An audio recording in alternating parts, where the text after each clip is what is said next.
Halo Sobat Desa, apa kabar semuanya? Saya doakan semoga kita masih sehat-sehat selalu dan masih diberikan rezeki yang melimpah. Amin. Tak lupa saya ucapkan salam dari desa untuk yang di kota.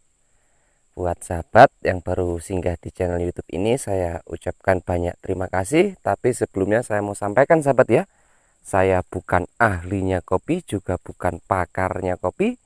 Kebetulan di tempat saya transmigrasi ini menanam kopi, jadi sedikit banyak saya ingin berbagi seputaran kopi sahabat ya. Tapi saya bukan ahlinya, juga bukan pakarnya. Yang baru singgah tetap saya mohon dukungan like, subscribe, komen, serta share video ini sahabat ya. Baik sahabat, jadi di video-video saya sebelumnya itu banyak yang bertanya, Bang, pola petik di tempatnya Abang itu seperti apa? Pola petiknya itu seperti apa? Apakah yang mengkal itu diambil semua atau cuma petik merah saja? Baik sahabat, apa yang saya sampaikan ini yang terjadi di tempat saya transmigrasi, di tempat di kebun saya pastinya. Jadi begini sahabat, kalau di tempat saya, di kebun saya ini, saya menggunakan sistem petik merata sahabat. Maksudnya dalam arti sistem petik merata itu, apabila dalam satu, tunggu ya, tak carikan contohnya dulu sahabat ya. Nah ini sahabat, nah ini sahabat ya, sebentar. Nah, oke sebentar sahabat ya. Nah, jadi saya bilang saya menggunakan sistem petik merata itu seperti apa, begini sahabat. Jadi sistem petik merata itu dalam satu bonggol begini kan, dalam satu bonggol begini ada yang merah, ada yang apa namanya, mengkal kuning, kemudian ada yang masih hijau-hijau begini sahabat ya, ada yang masih hijau-hijau. Jadi kalau di tempat saya itu bukan sistem petik merah sahabat, bukan sistem petik merah. Padahal kalau dalam dunia perkopian itu sebenarnya yang dicari kemudian harganya tinggi itu sistem petik merah sahabat. Memang di tempat saja ini sudah berlaku sahabat, sudah berlaku sistem petik merah, kemudian harga jualnya itu lebih tinggi sahabat. Tapi di tempat saya, di kebun saya ini, saya masih menggunakan sistem petik merata sahabat. Jadi apabila dalam satu bonggol seperti ini, ada yang merah, kemudian ada yang mengkal, nah itu saya sudah ambil semuanya, saya panen. Kemudian melalui proses tahap berikutnya. Kalau di tempat saya sahabat, kenapa saya melakukan hal tersebut di tempat saya sahabat? Karena di tempat saya transmigrasi ini itu biasanya sahabat paling sedikit itu apa namanya, teman-teman di sini itu memiliki kebun itu seluas 3 sampai 4 hektar sahabat. 3 sampai 4 hektar. Bukannya di tempat saya ini tidak tertarik dalam apa namanya, pemetikan petik merah, tertarik sahabat, tapi yang bikin susah di sini itu pekerjanya sahabat. Pekerjanya di sini bisa dibilang kurang sahabat ya, karena tempat saya ini masih terlalu desa. Jadi kalau kita mau memaksakan untuk melakukan sistem petik merah di sini itu susah, kebunnya terlalu luas, kemudian yang dipetik cuma merah saja, memakan waktu lama sahabat. Nah ini tak kasih lihat contoh ya sahabat tadi ya. Tapi sebelumnya ini bukan sistem bukan apa namanya, bukan musim panen sahabat ya. Maksudnya ini buah selang namanya, buah selang atau buah antara ya. Kalau sahabat belum tahu, buah selang itu namanya buah antara sahabat, buah yang selesai habis panen raya begitu. Nah ini sahabat ya, tak kasih lihat ya. Kalau petik merah itu yang diambil yang merah-merah saja, yang bagus-bagus, kemudian biasanya juga disortir sahabat, disortir di dalam bijinya, biasanya itu mengalami penyortiran. Kalau yang kopong atau yang rusak itu biasanya dipisahkan. Itu kalau petik merah. Kalau petik merah harus mengalami proses yang cukup panjang sahabat, cara penjemuran, kemudian pemetikan, pengolahannya. Nah itu biasanya di tempat saya, umumnya di desa saya ini, desa transmigrasi saya ini, itu biasanya banyak yang sahabat apa namanya, merasa kerepotan dengan hal tersebut. Jadi lantaran banyaknya kopi, kemudian kebunnya juga luas-luas, jadi untuk mempersimpel, untuk mempermudah hal tersebut itu biasanya di sini pakai petik merata itu sahabat, atau seperti ini yang tadi ya, Yang merah ini, nah ini kan masih ada hijau-hijaunya, kuning-kuning mengkal-mengkal. Nah, ini sudah diambil nih sahabat. Ini sudah dipetik kalau di sini. Yang ini sudah dipetik. Karena apa? Sudah bagus, sudah dalamnya sudah ada. Kemudian tidak mengalami penyortiran lagi kalau petik rata itu sahabat.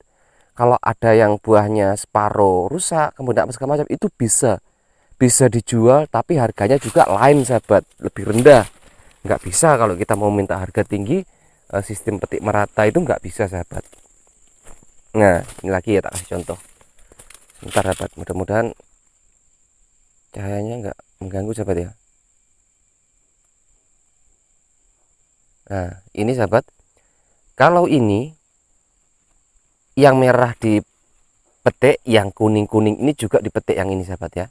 Ini juga dipetik, ini sudah bagus, dalamnya sudah keras, sudah siap untuk dijual sahabat. Nah ini sudah siap, ini kuning-kuning ini sudah siap untuk dipetik, kemudian sudah siap untuk diolah selanjutnya sahabat ya. Nah jadi itu alasannya sahabat, kenapa saya di kebun saya ini tidak melakukan sistem petik merah. Itu alasan saya yang paling mendasar sahabat ya.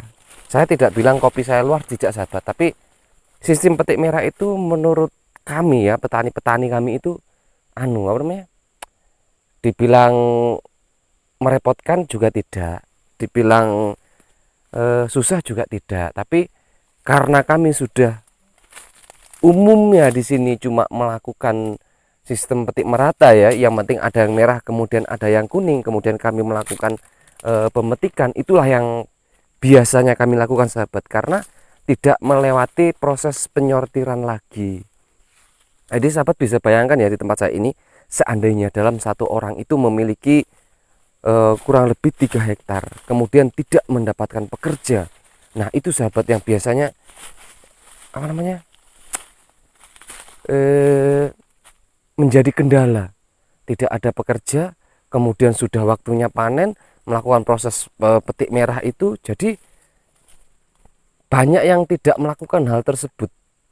Banyak yang tidak melakukan hal tersebut karena memang keadaan yang memaksakan. Padahal kalau dipikir-pikir petik merah itu sangat sahabat, apa namanya, sangat menguntungkan sekali ya, sangat menguntungkan sekali, sangat bagus, karena harganya juga tinggi, tapi prosesnya itu yang membuat petani-petani di tempat ini merasa apa namanya, sangat memakan waktu. Jadi seperti ini sahabat ya, sahabat bisa lihat ya, maaf ya sahabat, ini buah selang, jadi buahnya kurang bagus sahabat, ada yang hitam, ada yang ini buah selang, buah selepas panen raya sahabat ya, bisa dibilang begitu. Kalau di tempat saya sahabat, ini sudah saya petik, ini sudah saya petik, mengkal-mengkal seperti ini sudah saya petik, itu bagus. Kalau di tempat saya sudah lakukan pemetikan, bukan yang cuma yang merah, yang ini yang hijau-hijau mengkal-mengkal, yang penting sudah keras, ini saya sudah melakukan pemetikan sahabat, karena sistem petik merata itu ya seperti itu, yang penting sudah kuning, kemudian ada yang merah sudah keras ya bisa dipetik. Tapi kalau sistem petik merah kan tidak, kita harus mengambil yang merah aja, kemudian kita melakukan penyortiran lagi. Nah itu yang biasanya memakan waktu, dan masyarakat di sini kurang sahabat ya, kurang suka dengan hal tersebut. Oke sahabat, mungkin seperti itu ya yang bisa saya sampaikan. Mungkin yang bertanya-tanya bagaimana cara saya memanen di tempat saya, kemudian apa namanya, saya menggunakan sistem petik merata itu bukan sistem petik merah, karena kalau untuk petani-petani melakukan hal tersebut memang cukup rumit sahabat ya. Ini yang terjadi di tempat saya sahabat ya, kalau di luar sana saya juga kurang paham. Tapi intinya apapun pemetikannya itu bagus, karena juga diolah kemudian sahabat ya, diolah kemudian dipilih, kemudian dikonsumsi oleh masyarakat banyak. Oke sahabat, terima kasih banyak sudah singgah di channel YouTube saya.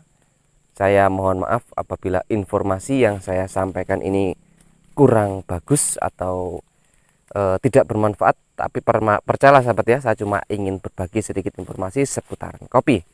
Terima kasih sudah singgah sahabat, salam anak transmigrasi.